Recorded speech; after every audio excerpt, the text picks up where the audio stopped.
করেছেন। আপনি জানেন যে আমাদের দলের ভারপ্রাপ্ত চেয়ারম্যান ক্যারিসমেটিক লিডার জনাব তারেক রহমান উনি নিজে একজন তারুণ্যের প্রতীক।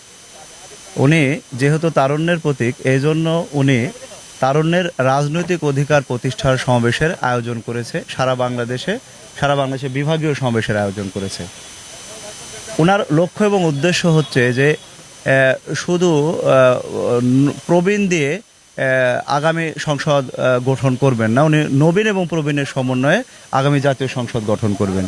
এজন্য উনি চাচ্ছেন যে রাজনীতিতে তরুণরা যাতে অংশগ্রহণ করে। আপনি জানেন দীর্ঘ 17 বছর পতিত লীগ স্বৈরাচারিণী হাসিনা ওয়াজেদের কারণে আমরা যারা বিএনপির কর্মী এবং বিএনপির রাজনীতিতে বিশ্বাস করি, দীর্ঘদিন ধরে যারা তরুণ তারা রাজনীতি থেকে দূরে ছিল, তাদেরকে সম্পৃক্ত করার লক্ষ্যেই মূলত আমাদের দলের ভারপ্রাপ্ত চেয়ারম্যান জনাব তারেক রহমান এই মহাসমাবেশের আয়োজন করেছে।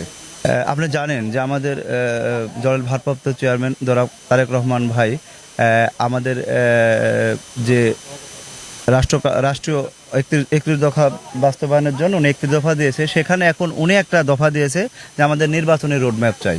নির্বাচন রোডম্যাপ চাওয়ার লক্ষ্যে উনি বলেছে নির্বাচন কেন্দ্রিক প্রয়োজনীয় সংস্কার শেষ করে যত দ্রুত সম্ভব আমাদেরকে নির্বাচনের দাবি আদায়ের জন্য আমাদেরকে উনি বলেছেন। আমরা তো জনাব তারেক রহমান যে নির্দেশ দেবে আমরা শহীদ প্রেসিডেন্ট জিয়াউর রহমানের আদর্শের সৈনিক।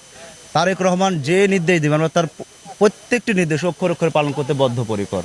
আমরা রাজশাহী থেকে এসেছি, আমরা রাজশাহীর মানুষ। রাজশাহী থেকে যারা এসছে এবং রাজশাহী এবং রংপুর বিভাগের যত যুব দল, স্বেচ্ছাসেবক দল এবং ছাত্র দল আছে, তারেক রহমান যে নির্দেশ দেবে 31 দফা না, তারেক রহমান যদি আরও 31 দফা দেয়, প্রত্যেকটি নির্দেশ আমরা পালনে বদ্ধপরিকর আছি। ধন্যবাদ আপনাকে।